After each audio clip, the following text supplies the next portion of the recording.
Shalom, Shalom, Yisrael. Yehonathan Dawid with you here once again, humbly so, what they call the 8th of May, 2022. Chag Shavuot Shemach. So, happy Shavuot to you, and yes, I know it's Mother's Day. So, Yom Eimah Shemach. For you beautiful mothers out there, Yom Eimah Shemach. And in Yoruba, as I said it to my wife this morning, Eku Eyeye Ojo Iya. Eku Eyeye Ojo Iya. For those Nigerian mothers out there. But today, Chag Shavuot Shemach Yisrael. We're going to talk about the secrets of Shavuot. But I tell you, now, we have been doing what we talked about the last several weeks about this harlot. It flows it really flows seamlessly into this Shavuot season. And we're going to talk about that. Now, in our discussions about the harlot, we find that Tamar, Rahab, and Ruth, three women who used their bodies to get in where they didn't at first fit in. We know that Tamar played the harlot to get Yehuda to lay with her, and she got pregnant. We know that she is in the line of HaMashiach. We know Rahab was a straight up harlot, supporting her whole family, and we saw that she got into the line through Salmon. And then Ruth, the Moabitess, who uncovered Boaz's feet. You know, when you're sleeping at night and you warm, she uncovered his feet, and his feet got cold, and he woke up, and she was laying at the foot of the bed, presenting herself for him. And did she have her black drawers on? I don't know. We know she wasn't dressed up for church. And of course, he did the right thing and went by the right way. But how did Ruth? How did her genealogy started? Her great grandfather Lot had sex with both of his daughters. This is why the Moabites were not allowed into the temple through 10 generations, because they was begotten by Lot, who slept with both of his daughters. They got him drunk, and he slept with both of his daughters, and that's how we end up getting down the line and getting Ruth. This is amazing. These are people we will all be judging.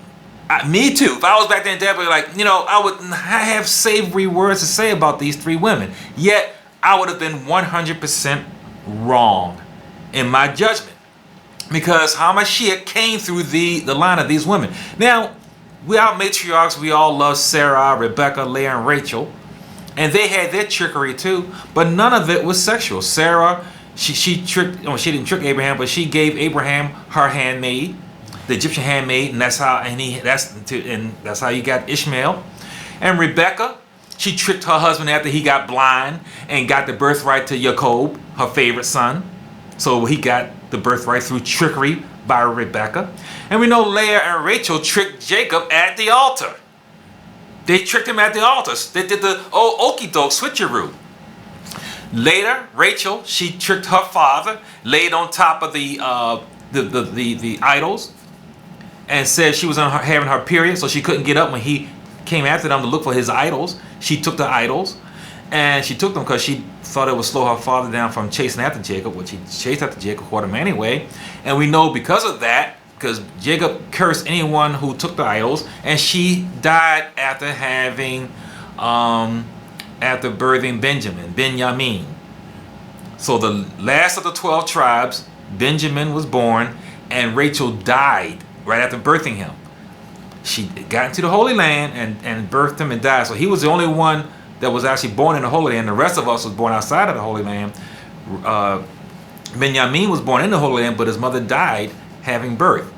So we got all these matriarchs with trickery, but the Hebrew matriarchs, none of that was sexual stuff, but our Goyim, the Gentile matriarchs, all got in to the royal line through sexual trickery. So this is important because we know in Revelations, the letter Gola, y'all call Revelations, there is two women, the harlot And then there's us who came out of harlotry. So this is really something that bears studying. It bears understanding. It bears not being judgmental. It bears stop all the beating on the chest.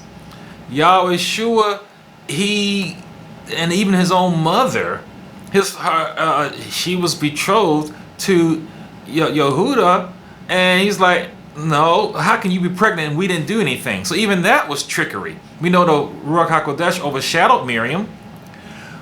So Yahweh Shua was born under as a bastard, if you think about it, without a father on the earth, because his biological father wasn't his biological father. So all this isn't very telling. But what did Yahweh Shua tell the woman who was caught in adultery? He didn't say keep on keeping on, do you. He said go and hold no more. That means once you come out of it, you're supposed to stay out of it. You don't continue in that. Tamar didn't do any harlotry after that. Rahab didn't do any harlotry. Ruth was chaste and upright. And he told the woman, hey, you go and hold no more. That's what you do. Don't keep on doing it. You stop. But the thing about it is that Yahweh had always planned for this word to leave from the covenanted peoples to go to the Goyim. The first Besorah message ever sent to a nation was sent to Nineveh. It was sent to Nineveh, and they repented. Jonah preached this one-line sermon, and I think he said 3 days Yahweh's he's gonna come and judge them. And the whole town, the whole city, even the animals fasted. And so that's Nineveh. And we know how wicked they were. The Samaritan woman at the well, Yahweh Shua spoke to her, and that was shocking. A Hebrew man speaking to the Samaritan woman. She went back and told the whole town about him. When Yahweh Shua and the disciples came back, the whole town was waiting for him to hear what he had to say. The whole town converted by a Samaritan woman. Eob, who you call Job, was an Edomite. Yeah, y'all hate the Edomites. Pasty white with freckles and red hair. But that was Yahweh's man. He was righteous. Our first scripture, James 5, 10 and 11. James 5. This is why I had to learn this. I was telling my man Chris here before, I said I had to take the bass out of my voice and start and calm down in sharing this message, be more humble. James 5, 10 and 11. And it reads, let's see what we have here. My brethren, take the prophets who spoke in the name of Yahweh. Now, James, Hebrew name Jacob, who was the brother of the Messiah, the brother of Yahweh Shua, he says, take the prophets who spoke in the name of Yahweh as an example of suffering and patience. Key word, he said they spoke in the name of Yahweh. There was no such thing as Lord God Jesus Christ back then. And then in verse 11, indeed, we count them blessed who endure. You have heard of the perseverance of Job, and seen the end intended by Yahweh, that Yahweh is very compassionate and merciful. That means Yahweh intended this. Yahweh was not reactive. He is proactive. He says in Isaiah 46:10, I've quoted many times, I tell you the end from the beginning. It reminds me, I told you how Larry Bird, he was telling the brothers, listen, I'm going to, who was he playing at the time? He was playing, it'll come to me, a couple of Hall of Fame brothers. I'm going to take the ball, dribble down the left lane, step back behind a three, and pop it in your face. Told him, Magic Johnson, and he did it. Told him from the beginning what he was going to do at the end, and he hit the three-pointer. Magic was like, wow. He already told us what he do, and he did it. Yahweh tells, he told us from the beginning what he's going to do. And this word was always planned to go to the whole world. It was not meant just for you. And not only that, we have been mixed. Who out there can say they are a thoroughbred? You can say it with you all you want out of your mouth, but you can't prove it. Israel was conquered 35 times and mixed and remixed, flipped and flipped over so many times. The book of Hosea is our example for righteousness. The whole book of Hosea is about Jose who married a hoe. His name means salvation. Do you think that was just a coincidence, a coinky dink? The book of Hosea is about Yahweh Shua, who is our salvation, and Hoshua means salvation, who married us, who are hoes, and he redeemed us. Not to continue in whoredom, but to repent, to teshuva, to turn around. So you got the book of Hosea. So why then is the Hebrew community's message so hateful? You go on the internet, go on social media, and they're blasting and cursing. I don't go on no Catholic sites and see them cursing out people and blast nobody. I don't go on no Jewish websites. I don't go on no Christian websites seeing people being blasted and cursed, and I don't see it. I don't see nobody cursing nobody in the name of Allah. You know why I see them cursing the name, man? Yahweh. Yahshua. I had to block so many so-called Hebrews. I ain't never had to block nobody calling the name of Allah. Or I never had to block anybody calling the name of Lord God Jesus Christ. It's the Hebrews, the new brews, I call you, who still stuck in anger. None of this represents Yahweh Shua, who took in Tamar, Rahab, and Ruth. And you must not have read the book of Hosea, a prophet whose name means salvation, who married a hoe. So let me get this right. Maybe it's I don't know the Bible. Maybe you know better than I do. But who was the ones that made the golden calf? Who are the ones that refused to hear Yahweh and didn't want to hear Yahweh on Mount Sinai? Who are the ones that say, nope, that's okay. We don't want to hear Yahweh talk to us. Let Moses talk to us. Let Moshe talk to us. Who are the ones that refused to go into the Holy Land when he said, go ahead and take it? We would have gone in there just 1 year after the Exodus of our bondage. Just 1 year. Because we punked out, and we wandered in the desert for 39 more years. Who was it? Was it the Gentiles? Was it the Christians, the Catholics? Who was it? Was it the Jews? It was the Hebrews. Who was the one that wanted a king instead of Yahweh? Told Samuel, we don't want you. We want to be like the other nations around us. We don't want a priest in charge of us. We want a king. We want a king. Like everybody else. Who was it? The Hebrews. All right, no, this is rhetorical questions because we already know from Aleph to Tau, from Genesis to Revelations, it was the Hebrews that plucked the nerves of Yahweh. It was the ones that we want to follow other nations. This is why we lost our land. We subjected ourselves to Esau. Y'all, I hate Esau so much, but we subjected ourselves to Esau's leadership. And under Esau, we let them kill all the prophets. All the prophets in your Bible were killed. Killed! Who are you going to blame for that?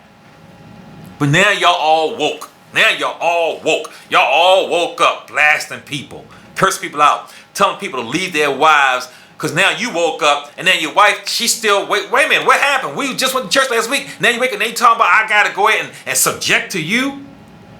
You're going to beat the woman upside the head, and then you're going to say, what, and misquote scripture and say divorce your wife? And this is why I said you are the feet of iron and clay, not sticking together. Not sticking together. You're taking the word and you're poisoning it. And another reason why I think you should be more, I know, should be more humble. You out here doing all this blasting and cursing in the language of slavery. In English. In the language that the white man, so-called white man gave you, you all woke up talking English, blasting people. You think, and talking about the white man in his language. Why don't you talk about him in Hebrew? Blast him in Hebrew. If you are all that. If you are all that. Yes, I come in here and I'm always trying to correct our Catholic and Christian brothers, all of our brothers who are not in the name of Yahweh HaMashiach. And I had to learn to do it the proper way. But I'm going to have to go first where it started. It started with the Hebrew who did all the sins against Yahweh. Yahweh didn't have no other nation. He says that only you have I known in Amos 3:2. The Hebrew word for know means intimacy. There was no other nation at Sinai when he covenanted with us. So if Assyria was not keeping Shabbat, they did not sin for not keeping Shabbat. He didn't tell them to keep Shabbat. If the Babylonians didn't get circumcised, they didn't sin. He didn't tell them to get circumcised. If the Greeks wanted to eat pork chops, they didn't sin. Yahweh didn't have no covenant with Rome to tell them to stop eating scrimps and crabs. He told you. So why are you blasting them? You, in Amos 3:2, you only have I had a relationship with. You're the only ones that I have known.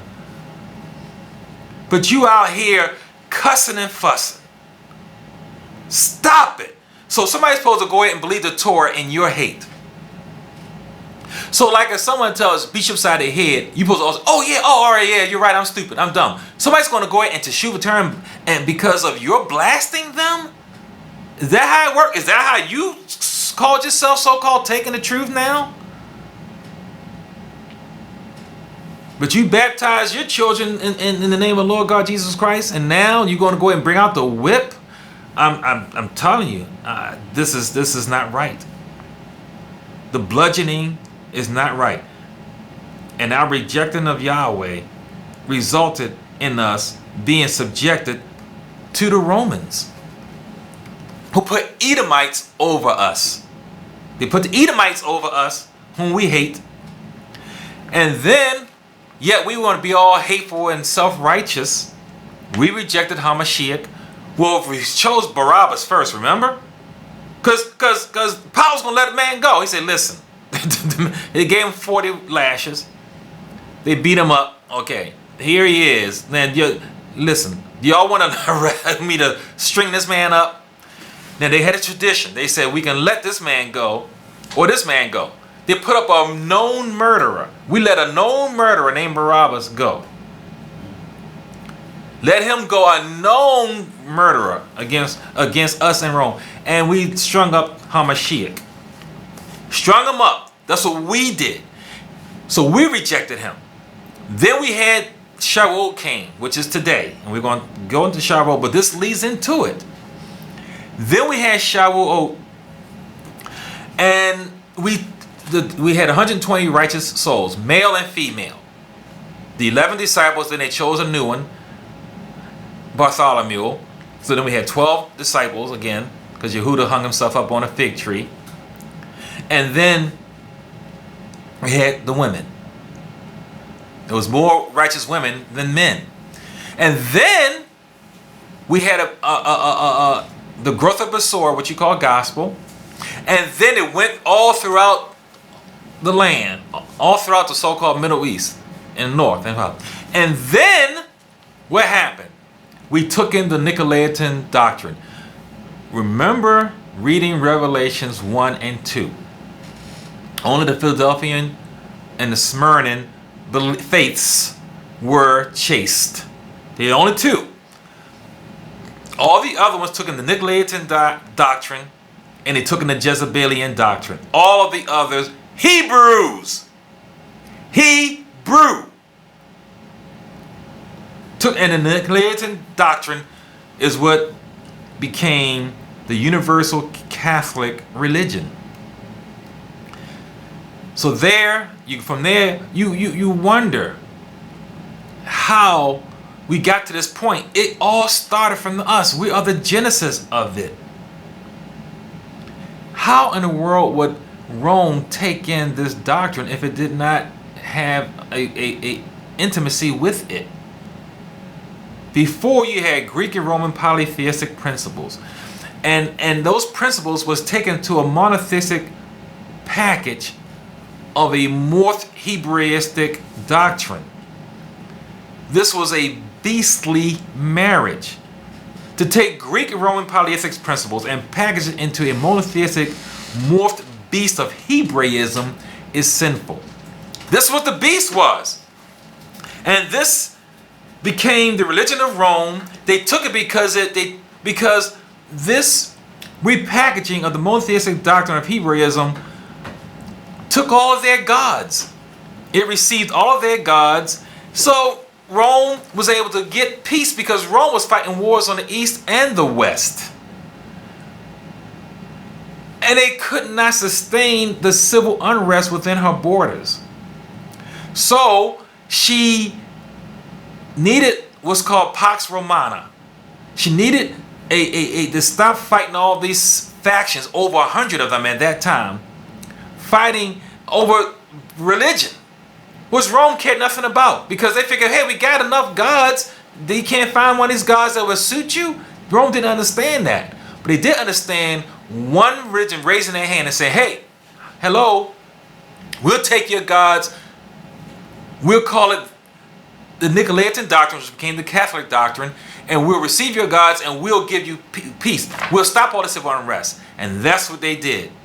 They turned around and persecuted everyone else. And that is the iron legs of Nebuchadnezzar. The Catholic and Christian faith. They're ruled in hate. We went up to the northern climes of Africa, then we went up to Babylon, we went up north to Europe. We were all in Turkey. Then we came down to Italy and Spain. Then we went down to the west coast of Africa. And then from there we were dispersed throughout the entire Western world. And that's how it went. That's the ideology of the beast, born from the Hebrew womb of rejection and disobedience. And the beast, what did it have? Iron teeth, iron claws, shredding and destroying everything, with no semblance of the true Iberite man. And that is how it went. So now we're in the feet of iron and clay, not mixing together, and that is the Torah. Remember, the iron comes from the Christianity Catholic. So now, and it's mixed with the clay. Potter is heated clay, not soft clay. And from here you have the Torah movement, the Hebrew roots movement, the Christian Catholic Jews mixing all together. They all kumbaya together now. The Messianic movement, the Jews for Jesus, is all a hot fermented mess. And it's not sticking together. Just look at your social media. It's not sticking together. Because the new brews do not read, do not study, and they're being mistaught and not considering where they're getting the education from. Yehonathan we live here with the unleavened name of Yahweh HaMashiach. This Christian is beastly, is a beastly form of the Hebrew man. Now I'm going to tell you why I know that. So basically what I'm saying is that the chosen people are the Christians and the Catholics, but they have morphed themselves into a beast.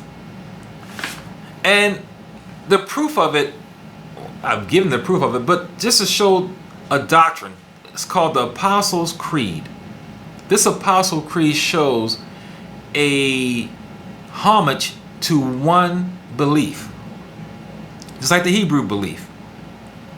But it's to the wrong group, it's to the wrong name. But I will read it because it shows why I teach and reach out to the Christian Catholic. It reads, this is the Apostles' Creed. I believe in God, the Father Almighty, creator of heaven and earth, and in Jesus Christ, his only Son, our Lord, who was conceived by the Holy Spirit, born of the Virgin Mary, suffered under Pontius Pilate, was crucified, died, and was buried. He descended into hell. The third day he rose again from the dead. He ascended into heaven, and sitteth on the right hand of God, the Father Almighty. From thence he will come to judge the living and the dead. I believe in the Holy Spirit, the Holy Catholic Church, the communion of saints, the forgiveness of sins, the resurrection of the body, and everlasting life. That will all sound good if they will replace it with the correct Hebrew names. Because there's no way here on what they call Mother's Day that you can come, walk downstairs, go into the kitchen where your wife is, kiss her, hug her, give her some flowers and some candy and some money, whatever you want to give her, and call her by another name and think she's going to be okay with it. It's no way. And you can say, well, honey, I'm looking right at you. I'm talking right to you. I'm kissing you. I've given you these flowers and candy and money. I'm looking. So you know I'm talking about you. You think she's going to say, okay, you're right. You can go ahead and call me any name you want because you gave me these things. It's no different what you're doing here on Sunday. No different. That you go ahead and say, hey, we're calling on the same God. Well, you may be, but Yahweh is no God. You cannot pay tithes and sing songs and worship and praise in the Lord God Jesus Christ and say he understands. Yeah, he understands. He understands that you're sinning willfully. So the way to restate this creed would be, I believe in Yahweh, the Almighty Creator of heaven and earth, and Yahushua HaMashiach, the Son of Yahweh, who was conceived by Ruach HaKodesh, born of the Virgin Miriam, suffered under Pontius Pilate, was executed and died, and was buried. He ascended into hell. He descended into hell. The third day he arose again from the dead. He ascended into heaven and sitteth on the right hand of Yahweh, the Father Almighty. From there he will come to judge the living and the dead.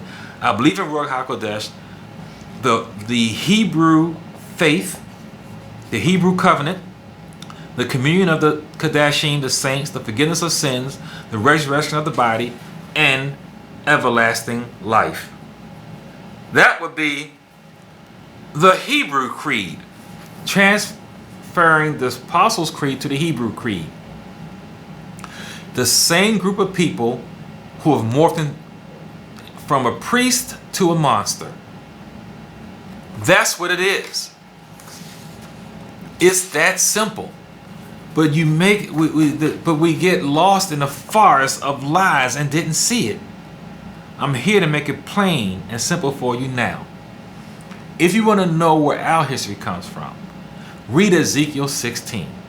The chief, as a nation, we were the chief of all harlots. Far worse than what the Tamar did, or Rahab was, or where Ruth came from. Read Ezekiel 23. Read those 2 chapters. Read out aloud from your mouth so your ears can hear it, of how bad we were in our harlotry. We were so bad in Ezekiel 16, it tells us that at least a harlot receives money for her deeds. But we paid our lovers money to commit harlotry with us, to commit whoredoms with us. We paid them. And then they did us so badly wrong after that, and we still went after them, even after they did us wrong, after we paid them. That's how bad we are. It is so sad, it's sickening, it's nauseous about us. Read Ezekiel 16 and read Ezekiel 23. I dare you to read it out aloud. I dare you. Your Honathon week with you here, Yahweh for Christians. WFBR 1590. Praises to Yahweh. So this is Shavuot, and there's no V in the Hebrew alphabet. And you hear people saying Shavuot, that comes from Germania, and English comes from Middle Germanian language. So here on Yahweh for Christians, where we use original words, get original truth, you're going to hear the correct pronouncement of the words. Leviticus 23. 10, 11, and 15 through 17. 10, 11, and 15 through 17. Speak to the children of Israel and say to them, when you come into the land which I give to you, and reap its harvest, then you will bring a sheaf of the first fruits of your harvest to the priest. First fruits, key word. He will wave the sheaf before Yahweh to be accepted on your behalf. On the day after the Shabbat, the priest will wave it. The day after Shabbat is Sunday. Notice if Sunday was so important that Yahweh would give it a name, he just called it the day after Shabbat. That's how unimportant the day itself is unless it's being used for counting. Of the 7 days of the week, Yahweh only named one. The seventh day, which he called Shabbat. He never said Sunday was lifted up above Shabbat. If he did, he would at least give it a name. Yet today, the monstrous Christian Catholic faiths are worshiping on a Sunday. Then we go down to 15 to 17. And it reads, and you will count for yourselves from the day after the Shabbat, from the day that you bought the sheaf of the wave offering, 7 Shabbatot will be completed. Count 50 days to the day after the 7th Shabbat. Then you will offer a new grain offering to Yahweh. You will bring from your livings 2 wave loaves of 2/10 of an ephah. They will be of fine flour. They will be baked with leaven. They are the first fruits to Yahweh. So our brothers who were celebrating it a month early, Passover, now they're going to be they were a month early in Shavuot. Those who celebrated a month late are going to be a month late in Shavuot. The key is the word first fruits in verse 10. That is Yahweh Shua. After that comes the wheat. That's everybody else. If you don't celebrate this thing on the right day and the right time, you new brews, you're going to find yourselves cutting out the object of the desire of the whole thing. The whole thing only matters because of Yahweh Shua. So how can we dare cut out Yahweh Shua? You must be able to see the Abib. And here, Yahweh for Christians, I have access to validate my dating with a visual sighting of the Abib from Yisrael. The new moon, as I shared with you when we did Passover, the new moon was on March the 1st from 6:25 to 4:52 p.m. Then the Abib was on March 8th at 9:36 a.m. Then the full moon, which is Passover, was on the 17th from 6:44 p.m. to 7:15 p.m. That means the wave sheaf, which is Yahweh Shua, which is the crux of all of this, happened on March the 20th at 7:11 a.m. sunrise. Then the following Shabbat has to be the following Shabbat. That this year was on the 26th. Then you count the Omer, which is another name for Pentecost, if you want to call it, Shavuot. 49 days later, and then to this day, Shavuot, the 50th day. All from the visual sighting of the Abib from Yisrael. Not from Baltimore. You can go out to the field somewhere, it doesn't matter. From Yisrael. So that means today is the proper day for Shavuot. Today. Don't miss Yahweh Shua. He is the crux. Do not cut him out of this thing. If you cut him out, it doesn't matter. He is the whole purpose of it. He is the first fruits of the dead. He's the first resurrection to eternal life. And then when he waved himself, he did the wave offering, the heave offering, the odor went up to Yahweh. He received it. He received the sacrifice of the son, because the son indeed was innocent, which is why he laid down the bloody cloth and folded it, the bloody napkin, to show that he was a virgin. He was innocent. He did nothing wrong. He did nothing wrong. Yahweh Shua was pure and perfect. And Yahweh accepted his sacrifice. And if you want to get in, you have to get in through Yahweh Shua. He passed what they call the snuff test, the smell test. This is where that saying comes from. And we realize that the sense of smell is the only sense that did not sin in the Garden of Eden. Mother Hawa and Adam looked, they saw, they tasted, and they touched. But the fruit had no smell. No smell was involved in the sinning process. This is the only sense of the five that was untainted in sin. They didn't take part in the sin. And this is the one that Yahweh used to validate the covenant. This was the final step. And indeed, Yahushua was received. This year, the sun rose at 7:11 a.m. for the wave sheaf. And it brings us to today. All the rest of us are brought in. All the rest of us are brought in to the covenant. We're supposed to bring the others in. And with the salt for seasoning, not poison, not arsenic, not lacing it with poison, which is what I'm seeing too much of. Yahushua says if the salt has lost its flavor, then what are you using it for? What are you seasoning for? This is the day we're supposed to salt the earth. This day. Let's read the first Shavuot.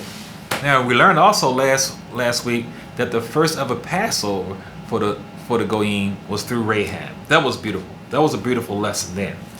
Now let's see our first Shavuot. Let's go to Acts 2 and 1 through 11. And it reads,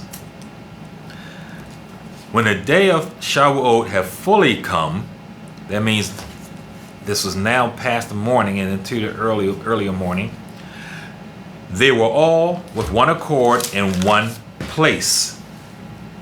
And suddenly there came a sound from Hashemayim as of a rushing mighty wind, and it filled the whole house where they were sitting. Then there appeared to them divided tongues as of fire, and one sat upon each of them. And they were all filled with Ruach HaKodesh, and began to speak with other tongues as Ruach gave them utterance. Other tongues means other languages. They were not speaking crazy language that meant nothing. They were not babbling. And there were living in Jerusalem Yahudim, devout men, from every nation under Hashemayim. All the nations were represented. This is what the Bible says. And when this sound occurred, the multitude came together and were confused, because everyone heard them speak in his own language. So speaking of tongues is a identifiable, cogent language.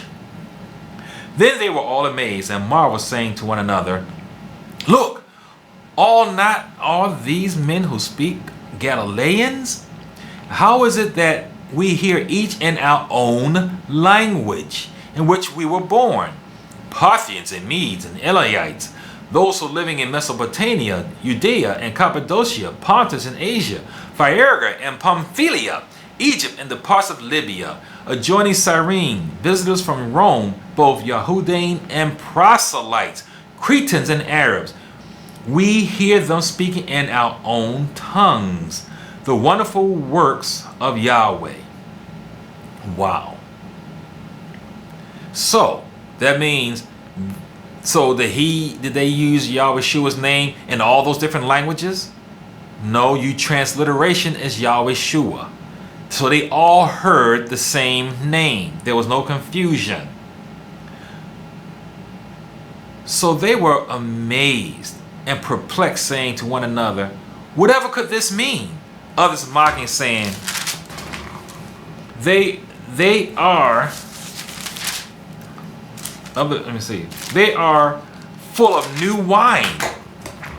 But Peter, standing with them, and with the 11, raised his voice and said to them, men of Judea and all who live in Jerusalem, let this be known to you, and heed my words, because these are not drunk, as you suppose, since it is only the 3rd hour of the day.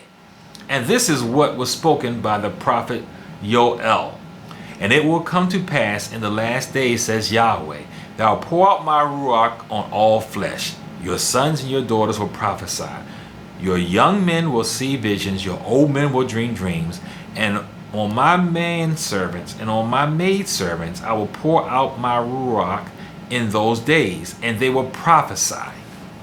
I will show you wonders in Hashemayim above, and signs in the earth beneath, and the fire of the vapor of smoke, and by blood, fire, and vapor, and smoke. So I'm going to stop right there.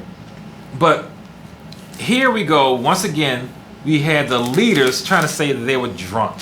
I read past verse 11. But this is beautiful. The first Shavuot, people filled with the Ruach HaKodesh, speaking in all the languages around them in the name of Yahweh Shua. And what was the commission? Let's read the first commission. Acts 1:8. And it reads, but you will receive power when Ruach, this is Yahweh Shua speaking, when the Ruach HaKodesh has come upon you, and you will be witnesses to me where? In Jerusalem, in all Judea, and Samaria, and to the ends of the earth. And why the ends of the earth? Because that's where we were scattered to the ends of the earth. So this Messiah had to follow us wherever we went. When we went up north, when we went up to Babylon, when we went to Europe, and then when we came down to Italy and Spain and Portugal, and got kicked out of there and went back down to Africa, and then onto the west coast of Africa, and then it followed us to the Atlantic slave trade. And isn't it fitting that what people don't realize that Yahweh Shua is the chief of getting us back together. He's the one that split us apart, and only he can bring us back together. When he chose his 12 disciples, he purposely chose them with having to learn how to come together. You know, they were constantly bickering who was greatest among the other. They had to learn for 3.5 years with Yahweh Shua, still learning how to get along. Amongst them, obviously, were basically Hebrews, but one of them was a Greek.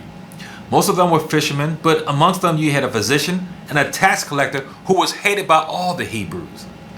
Yet Yahweh Shua chose one of them, who was a tax collector. At least one of them was an albino. And we had a tendency really not to like albinos. One of them was a priest, that was Yehuda. And amongst them were the young and the old. Older means ones who were in the 40s. They were zealots, and they were all chosen to salt the earth with the Besorah, which you call gospel. Yahweh Shua chose a divergent group of men to follow him, with different backgrounds, different age groups. You know, Yochanan was like 17 years old. Peter was probably like in late 30s, 40, who knows? So you had amongst them what looked like white men. Luke was an albino and Greek. So here we are today, still fighting and biting.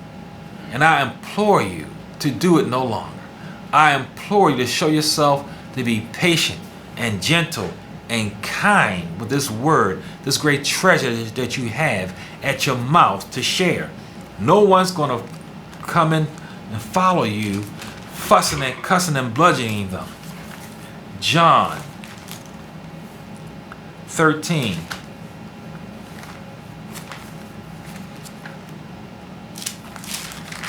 One through 17.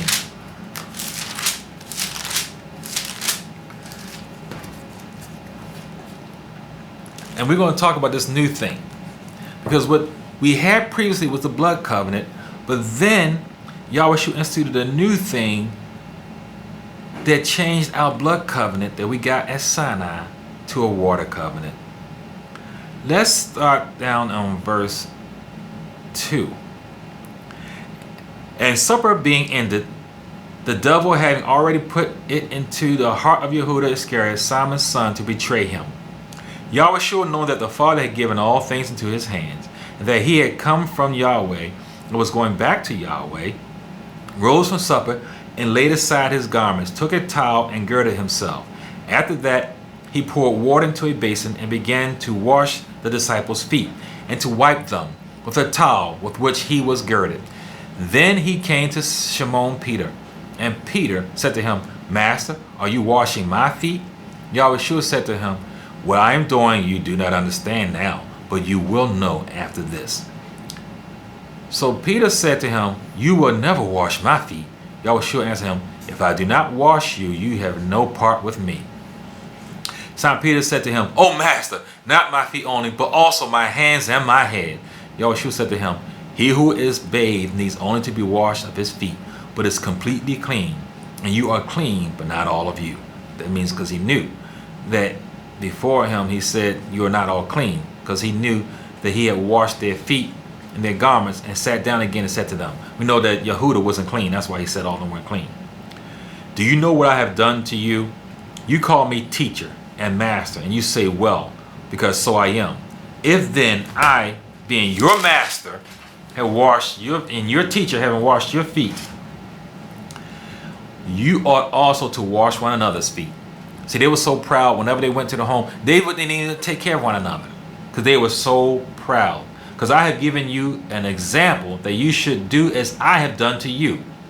Most assuredly I say to you, a servant is not greater than his master, nor is he who is sent greater than he who sent him. If you know these things, blessed are you who do them. So you are woke up, you are serving the people. They're not serving you. Then you need to be servant. You need to be humble and serve them with this Besorah message. On this day, Shavuot, make it your heart's desire to be humble and meek and serve the people of Yahweh. Bring them in. Red, yellow, black, and white, green, gold, whatever color they are, all nationalities, serve this message, oh Yahweh. Bring this message through for the ears to hear. I know this station is being attacked right now where it's not even going over on the internet, but may this word go through. May this word go through, oh Yahweh, because this is a most important word of your son.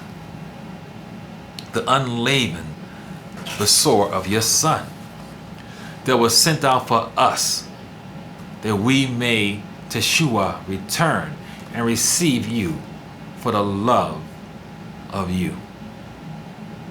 See, Leviticus 26, 13 to 28 and verses 40 to 42 is all about our promises and the blessings and the retribution. Everybody wants to talk about Deuteronomy 28 verses 1 to 68.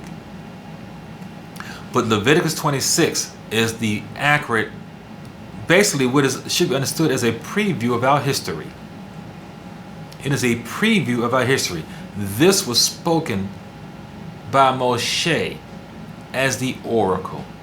What you read in Deuteronomy 28 was spoken by Moshe as a prophet. That's a step down from being the oracle.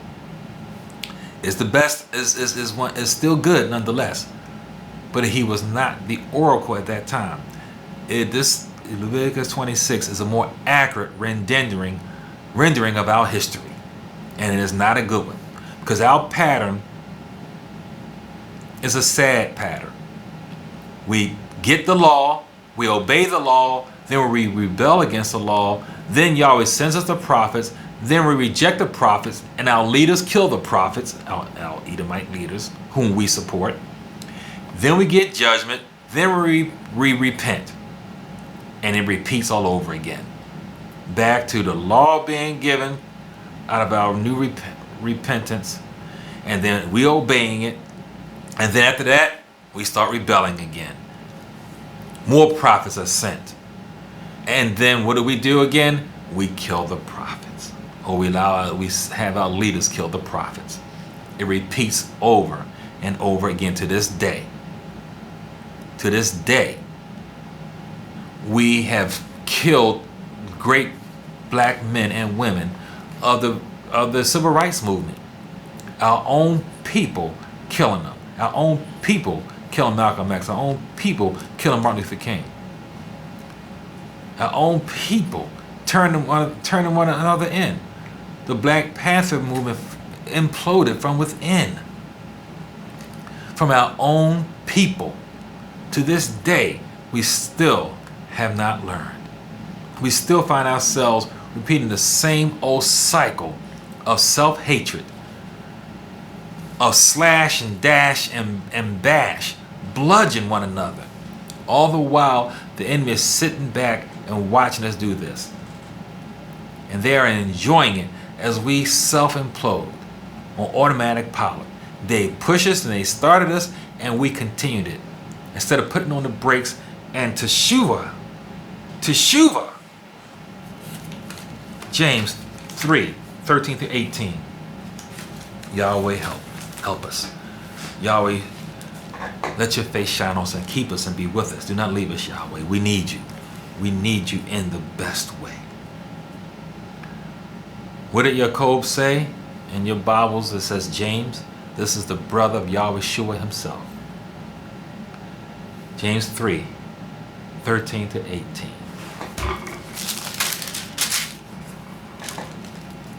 And it reads, who is wise and understanding among you? Let him show by good conduct that his works are done in the meekness of wisdom. Chachma.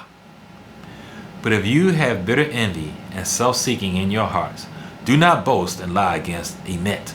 Do not lie against the truth. This wisdom does not descend from above, but is earthly, sensual, demonic. This is what Jacob says. He says it's demonic wisdom that you're showing right now. Because where envy and self-seeking exist, confusion and every evil thing are there. But the wisdom that is from above is first pure, then peaceable, gentle, willing to yield, full of mercy and good fruits, without partiality and without hypocrisy. Now the fruits of righteousness is sown in shalom by those who make shalom. Is that Yehonathan saying that, or is that the brother of the Messiah himself? He says that when you are out here self-serving and blasting people, that it is demonic. Verse 15. And if you have so much wisdom as you like to think you're sharing on the airwaves, then you need to be peaceable. Share it in peace and shalom. Not vitriol, hate, and acid and poison. You share it in shalom. That's what verse 18 says. You're the one supposed to have it.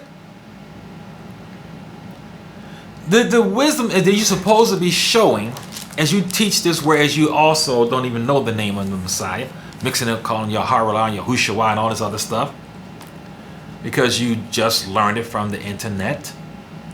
But should you at least, if you want to not even know what you're talking about, at least do it like it says in verse 17.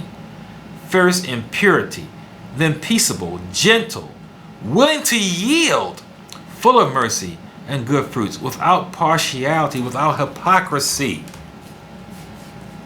Walk the walk, don't just talk the talk. That's in the letter of James to who?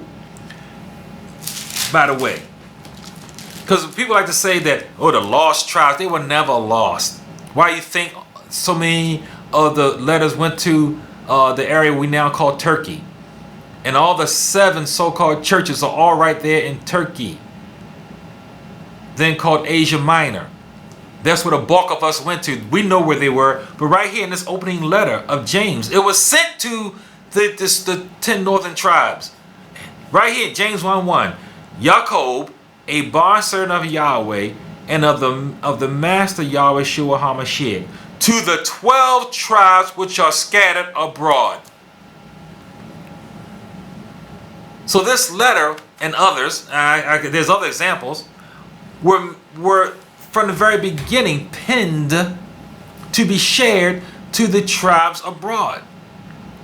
To Ephraim. To Ephraim, which the Torah movement says, hey, we are Ephraim. Is always meant to go to us, and then we were scattered. Now why? And see, Yahweh has infinite wisdom. Like Rahab, let out the scarlet rope in hope to bring us back in. If you think about it, if we stayed as one cohesive group in that little strip of land that's about the size of New Jersey called Israel, if we did that, we would be, we see how many times we've been conquered anyway, we could be conquered and totally destroyed and trampled. There's no way we can overtake all the nations. We never even took all the land we were supposed to take. The land that was promised to Abraham has never been conquered. You realize that? The borders of Israel, we never took all the land we were supposed to take. Because we're too busy bending over and opening wide and taking up everything. Swallowing everything of the nations. We're too busy being hoes. We never took all. The furthest we got was under Shlomo. Dawid did most of the work. Dawid did most of the work and slaying, doing what he's supposed to do. Which he had so many blood on his hands, he was not allowed to build a temple. His son Solomon, Shlomo, he co-opted by having all those wives. So he laid on the bed. That's how he conquered the land, by laying in bed with all the wives of these other nations. He ain't go out and slay nothing. He went out and laid in bed with all these people, and then had 1,000 girlfriends on the side, or 700 girlfriends. So he had 1,000 women. So from the word go, we never did what we were supposed to do. How dare we be anything but meek and humble? We never took the land. We never conquered the land, took the land we were supposed to take. We never did it. All of so-called Africa was supposed to be Kodesh, which includes Saudi Arabia as part of Africa. And look, what did we do? What, that little slither, the size of Israel, the size of New Jersey. That's all we got. But we want to run our mouths. Yahweh help us. Yahweh help us. Do not leave us. You know we need you. So I'm hoping that message got out there. That our new brewers out here will subject themselves to Ruach HaKodesh. When they came out on Shavuot, they did not come out speaking in tongues, cursing all the people. They came out in the unleavened name of Yahweh Shua. And now you're commanded to have leavened bread. Why? Because now we are to have leavened bread. You go from unleavened purity to now leavening the world of this monotheistic doctrine. The monotheistic doctrine of Yahweh Shua. It's that simple. I just thought I'd stop by here and tell you that. But we're going to now return. We're going to go to Golah, what you call Revelations. And we're going to pick up from there on these last times. These are evil times. You see how Biden has given up our rights to the WHO organization, the World Health Organization. That's deep. That's deep. You're going to have people in another nation telling you what to do with your bodies. That's what's going to happen. That's what's going to happen, and that's what's in the works right now. Yonathan Dawiv here, Yahweh Christian, Shalom Aleichem, peace be on you.